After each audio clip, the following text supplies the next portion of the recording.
கிறிஸ்துவுக்குள் அன்பான கர்த்தருடைய பிள்ளைகளே, உங்கள் யாவரையும் ஆண்டவராகிய இயேசு கிறிஸ்துவின் ஈடு இணையற்ற பரிசுத்த நாமத்தினால் உங்களை ஆசீர்வதிக்கின்றேன், வாழ்த்துகின்றேன்.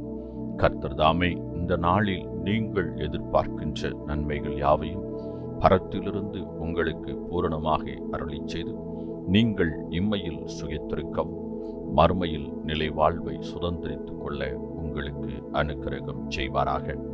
தினம் ஒரு மிஷனரி என்கின்ற தலைப்பில் இந்த நாளிலே நாம் பார்க்க இருக்க மிஷனருடைய பெயர் எம்.எஸ்.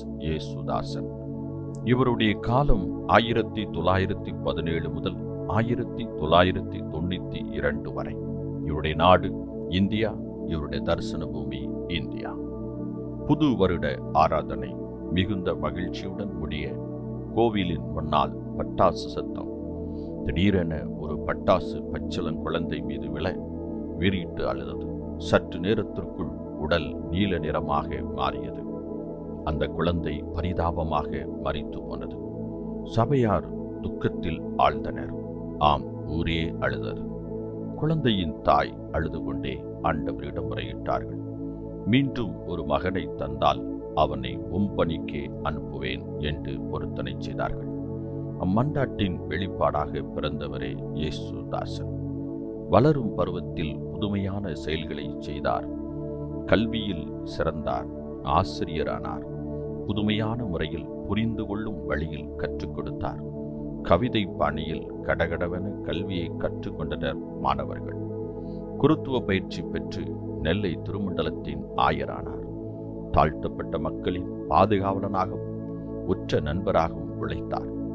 எண்ணிருந்த வாலிபர்களை கிறிஸ்துவுக்குள் வாலிபர் இயக்கம் மூலம் கிறிஸ்துவுக்குள் வழிநடத்தினார்.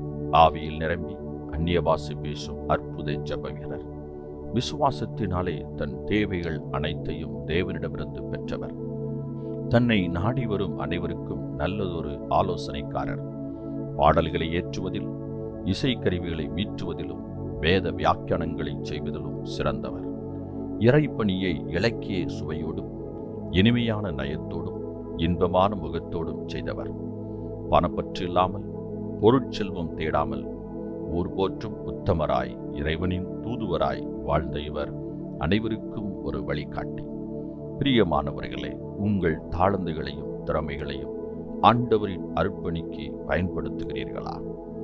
எம்.எஸ். ஏசுதாசன் அவர்கள் இப்படியாக சொல்லுகிறார்கள்: பரலோகத்தில் அழகான நிரந்தரமான வீடு ஒன்றை என் ஆண்டவர் எனக்காக கட்டி வைத்துள்ளார். பிரியமானவர்களே, நீங்கள் இந்த வாக்கியத்தை உறுதியாக சொல்ல முடியுமா? எனக்கும் பரலோகத்தில் ஒரு வீட்டை ஆண்டவராகிய இயேசு கிறிஸ்து கட்டி வைத்துள்ளார் என்று ஆம் சொல்ல வேண்டும். அந்த நிச்சயம் நமக்குள் வர வேண்டும். அதுதான் உண்மையான ஒரு கிறிஸ்தவ வாழ்க்கை.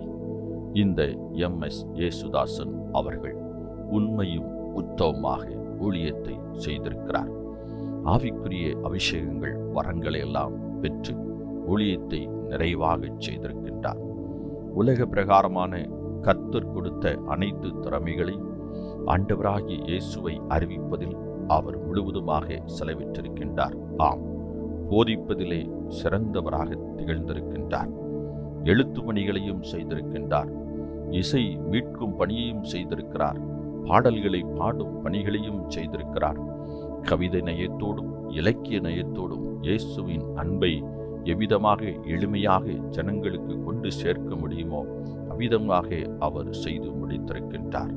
பிரியமானவர்களே, பணப்பற்றும் உலகப்பற்றும் இன்றி கிறிஸ்து மட்டுமே என் ஆவல், என் பற்று என்று சொல்லி இயேசுவுக்காக வாழ்ந்து இந்த உலகத்தின் வாழ்வை முடித்திருக்கின்றார். நீங்கள் எப்படி வாழுகின்றீர்கள்? இயேசுவை நாம் எப்படியாக பார்க்கின்றோம்? அவரை இந்த உலகத்துக்குரியவராக பார்க்கின்றோமா? இல்லை, நித்தியத்திற்குள் நம்மை கொண்டு சேர்த்து சதாகாலம் நம்மோடு வைத்திருப்பவர் என்று பார்க்கின்றோமா? நம்மை மாத்திரமல்ல, இந்த உலகத்தில் வாழுகின்ற அனைத்து ஜனங்களையும் தம்மோடு சேர்த்து கொண்டு தம்முடைய ராஜ்யத்தில் நம்மோடு மகிழ்ச்சியாய் இருப்பதை அவர் விரும்புகிறார் என்பதை நாம் உலகுக்கு எடுத்துச் சொல்ல வேண்டும். அந்த இன்பமான வாழ்வை ஒருவரும் இழந்து விடாதபடி இன்றே சுவிசேஷ பணியை தீவிரமாகச் செய்வோம், கொடுப்போம், செபிப்போம், அழைப்பாரானால் கடந்து செல்வோம். கர்த்தர் தாமே உங்களை ஆசீர்வதிப்பாராக. இந்த நாளின் தியானத்துக்குரிய வேத பகுதி ஆதியாகமம் 36, சங்கீதம் 37, மத்தேயு 23ஆம் அதிகாரம். இந்த வேத பகுதியில் வாசித்து கர்த்தருடைய ஆசீர்வாதத்தை பெற்றுக் கொள்ளுங்கள்.